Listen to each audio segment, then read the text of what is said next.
Good afternoon from a sunny Dubai. We are gathered here at the WeTel Blockchain Coffee Talk in Academic City, and we would like to have a slightly informal discussion about various topics in the blockchain and Web3 space with some amazing people and innovators here with me. Just to tell you a bit about myself, my name is Lene Peters, and I've been in Dubai for 18 years. I'm a paralegal, I have regulatory experience, I'm a writer, a tech writer, an editor, an NFT artist, and a creative mindset coach.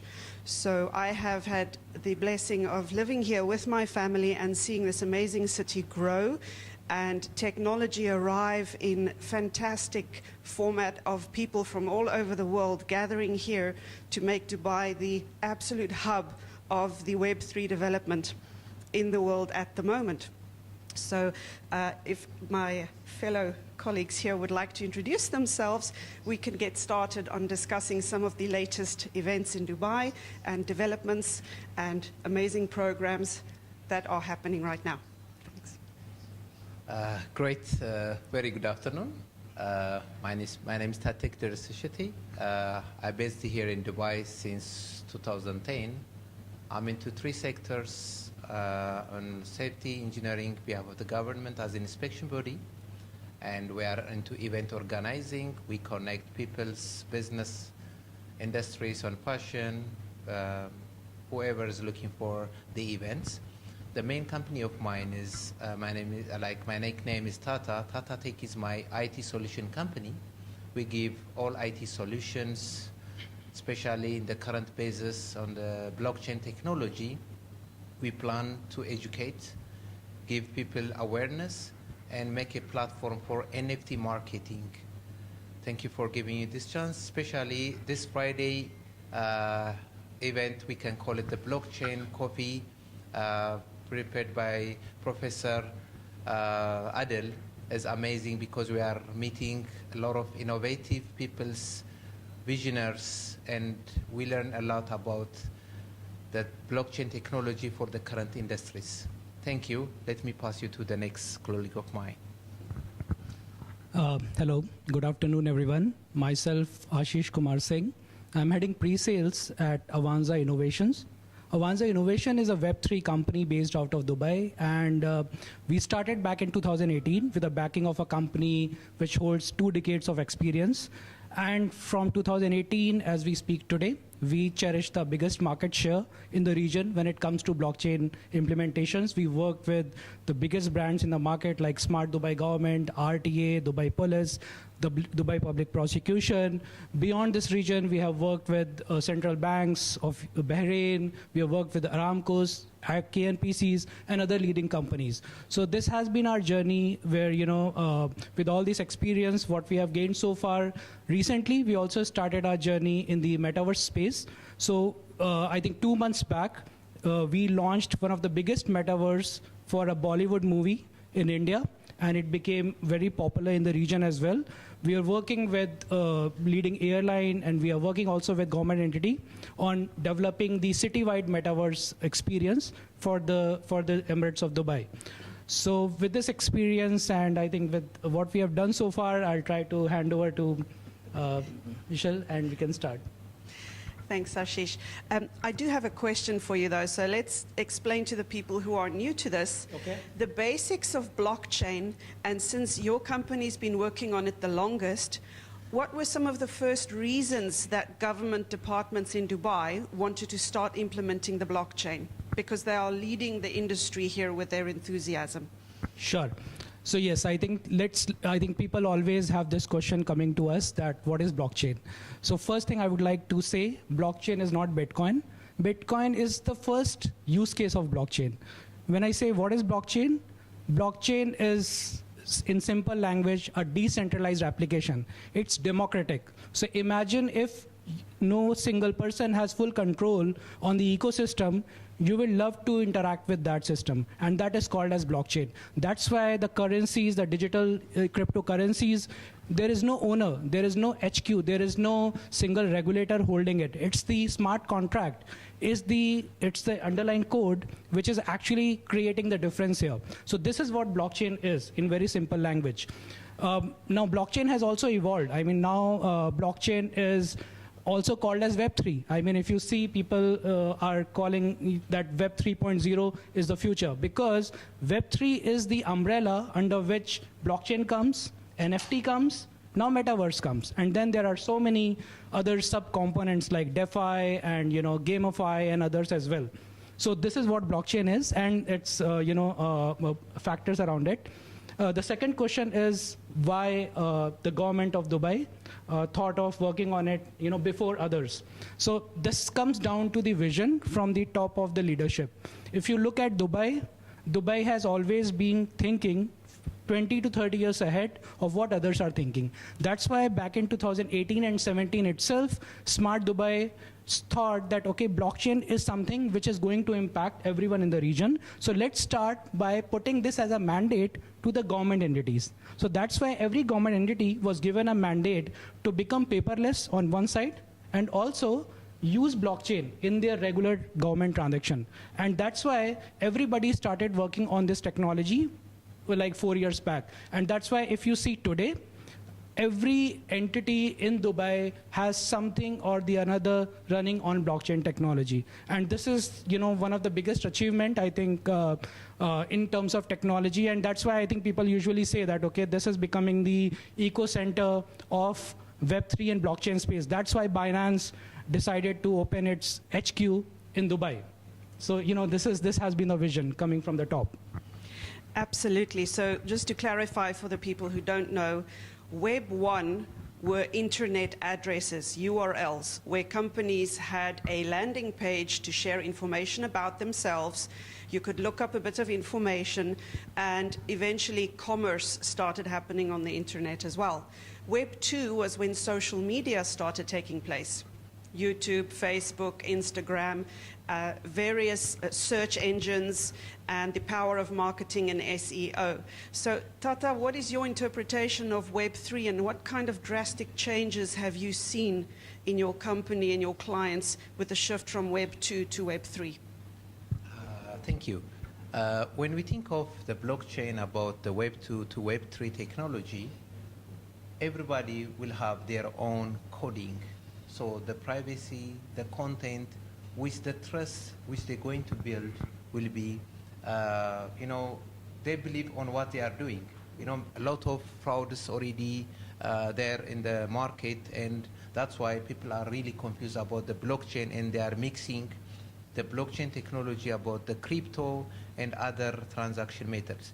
Blockchain is a lineup, and the other, when we call Web3, will give them a confidence that decentralized doesn't mean that they are out of the control of the government or regulatories, but they will be having a confidence that they're not going to lose their credentials, their identities. So it will be a future. Thank you. It is very important to note that the regulatory framework surrounding cryptos, blockchain, Web3, privacy and data protection for the consumers is a very rigorous aspect of governmental oversight. And the leaders of the UAE have been working very hard behind the scenes to be some of the first in the world to formulate the proper regulatory framework so that consumers can use this technology, trust in it, and continue their daily lives. A simple example would be your smartphone. How many of you really know how to build a smartphone yourself? You don't. You don't care. You use it to surf the social media, speak to your family and friends, do your online shopping. And in that sense, blockchain and Web3 will become the vehicle with which we do our daily activities, our entertainment, our shopping, our work even. And the decentralized aspect of it means that we can work anywhere in the world, find our tribe, and be much more commercially successful. Now, in that aspect, as an NFT artist myself as well, when the internet first came out, we had forums, and through sheer persistence, I managed to connect with a lot of artists overseas. And some of them have been close friends now for close on 20 years. When Facebook came about, we all migrated there, and we formed more communities, groups, groups around themes, groups around projects, geographic groups, meetups. So the social interaction of humanity has been impacted so much. And the metaverse is an exciting new development where you can watch it on your screen almost like a computer game where you can have your avatar interact with businesses, with friends in a social situation. But what physical connection is there for your businesses in the metaverse as well? Because it's a big buzzword. Right. And are you venturing into the metaverse in combination with your blockchain, or do you see it as a separate development? Sure. So that's a very valid question, because whenever people talk about metaverse and NFT, these two topics, people say it's a buzzword. It's something, people doing it for their, fancy work, or they just want a tagline in their businesses. But now it has evolved from that. If you look at the Gartner's hype cycle, these two things are meant to become very productive in coming 5 years. Let's take example of metaverse. Now, in metaverse, I know entertainment industry are the biggest players as we speak today, but I'll give you one very good example of how the metaverse is going to impact things in this region. So imagine, like today, if you have to open a company in UAE, you have to fly to UAE, you have to come up with all your physical documentation, you have to do your KYC processing, and then only you can open a company. But what if you can do all this sitting at your home, maybe in doing some adventure course in Iceland, and from there you are doing this activity. So this is all possible in metaverse, because metaverse is a decentralized ecosystem where there is a possibility to do your digital identity check, which is proper KYC. It's 100% secure because it's built on a blockchain technology, and whatever information you are giving is immutable. That means nobody can challenge it, nobody can change it. So this is a very common use case which people are targeting, which is called traders enablement. So you can actually now encourage your businesses to come on metaverse. That's why if you look at all the leading companies, starting from Samsung's S22 Ultra launch happening on metaverse to today, Gucci opening its store, even banks opening their store.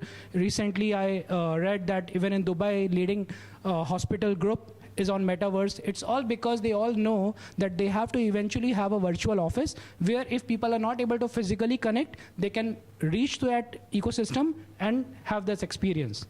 So this is, I think, the biggest benefit metaverse will provide.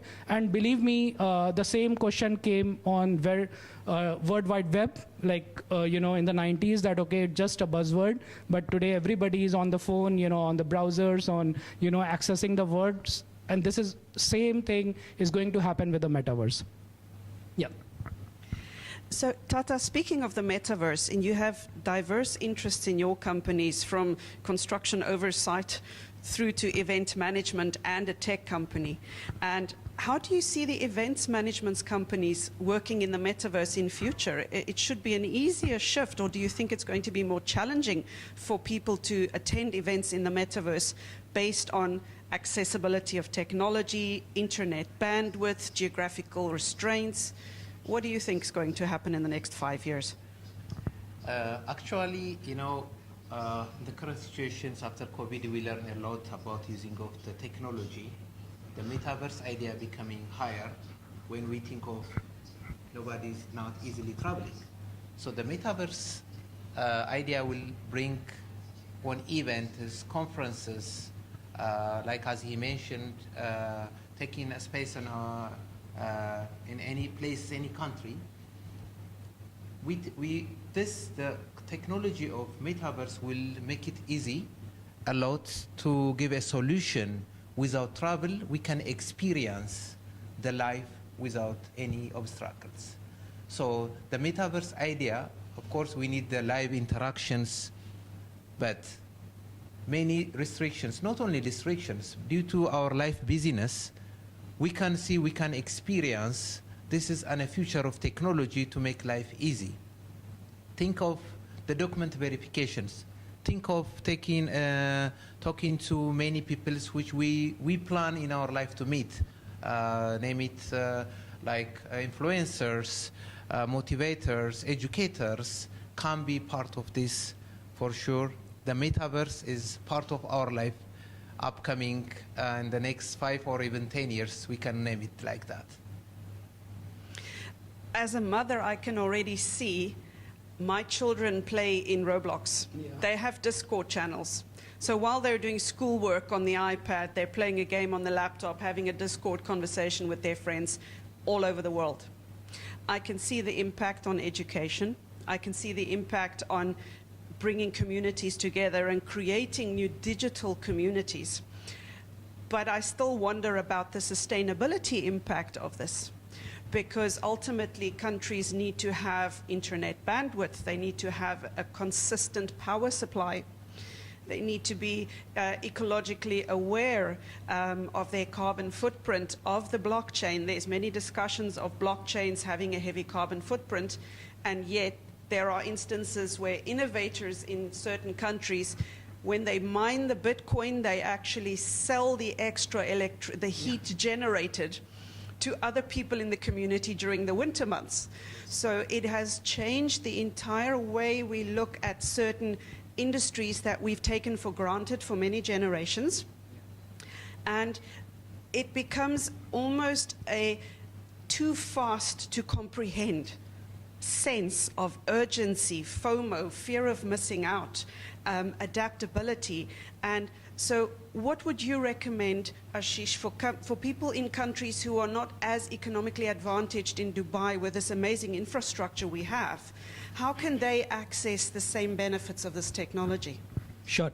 And I think, again, this question is going to help many of the startups, especially who are venturing into the Web3 space. So today, blockchain is moved from being a very high-end, sophisticated infrastructure, reliable technology. It has become something which can be accessible on cloud.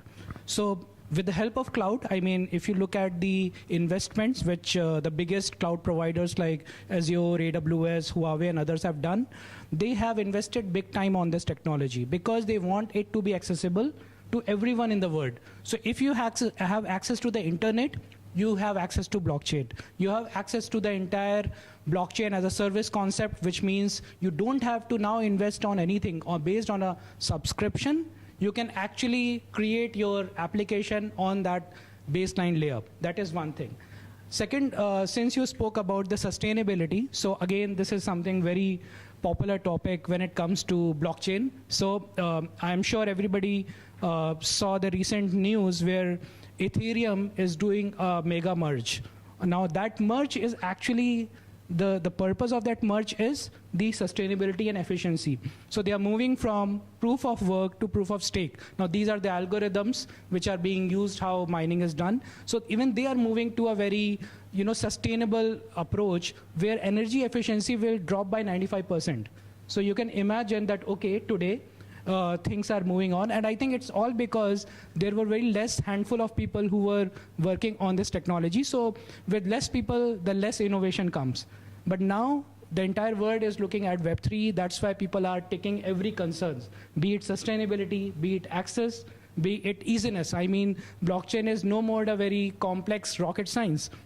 You just need to know the concepts of blockchain, where you can use it, and it's something available for you. Like how people used to say that, okay, website development is a very complex work, but today it can be done by some drag and drop. So same goes with blockchain. Blockchain is following the same trajectory which any other technology has done in the past. Thank you. Tata, what do you have to say about the innovations coming for your industry? What do you think is going to happen in terms of the change of how we view some of these things? For example, events management, you had to fly in people from other countries, try and connect speakers, try and collect an audience.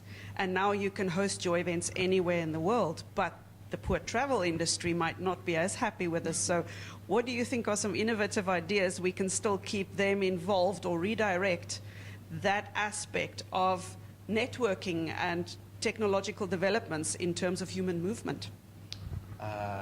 This is really difficult questions. Like when we mention this, I love traveling. So I don't want a limit for me that in one circle to see everything in my table. I need the experience of traveling. But technology. Now, we have a platform which is interacting, live interactions. The first, like when you see 360 virtual tours, if there is no live interactions, we have a solution for that, which for each gate, for each shop, when you walk in, you can find like a live tour, which we're going to, it's already launched, but which we deploy and see that everybody thinks that they are live in the shop. So we have to integrate not the animated one, the real live interaction like a Zoom. You can walk into any shop, call the person inside, call your friends anywhere in the world. You will be inside the shop, go left, go right, talk like in live time. This gives a solution, at least the adaptation of the technology. The event can happen anywhere in the world, but virtual. But the live will be also going on at the same time. Absolutely. The human interaction is the biggest factor that affects all of this. Technology will outpace us, and how much can our bodies handle? How much should our bodies and minds handle? And therefore, it's very important for people working in this space to always be aware of their health, do not burn out, take into consideration the fact that no matter what your target audience's age is, there are physical limitations, so that we can develop and grow in a responsible manner through continuous education, continuous adaptation of the new technology, and a spirit of community and communal well-being for everybody involved. So, gentlemen, thank you so much for joining me this afternoon here. It's been very interesting to hear your views and about the amazing developments your companies are doing. So I'm sure there will be many comments on this video, and Professor Adel will be helping us coordinate any replies specifically, but we definitely look forward to the next coffee talk.